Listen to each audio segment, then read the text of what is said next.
Want to cast a larger net to get a larger pool of recruits for one, change the narrative for another about policing. Not an easy thing to do because lately there are fewer recruits, more retirements, and a diminishing interest in policing as a career.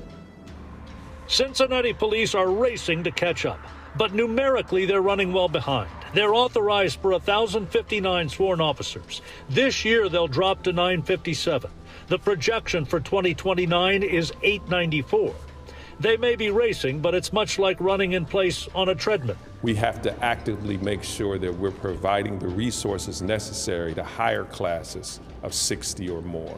So those are things we have to stay on, that treadmill. We got to stay on that treadmill till we catch up, John, to be quite honest. Here's the telling graph that led to this point. No recruit classes were scheduled from 2009 to 2013.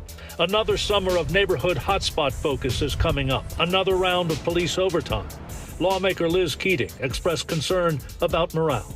They are overworked and exhausted, and this is a very, very tough time right now. The chief will reallocate assignments in order to shore up depleted street patrols. She acknowledges it's a sword with two edges. It will help the officers in patrol. They need the help. That's where we're losing most of the bodies, is in patrol. But it might have a negative impact to officers who are in preferred assignments because they might lose their assignment. And so some of them might choose to retire just because of that. The chief emphasized today she would not lower standards just to get higher numbers. Here's a tough question, and the elephant in the room. Where are we ranking in the state of Ohio when it comes to pay? Police administrators haven't done that comparison, saying they'll have it ready for next year's negotiations with the police union. However, the FOP says it has run the numbers and that although Cincinnati's ahead of Cleveland, in the words of its president, Sergeant Dan Hills, we're getting smoked by Columbus.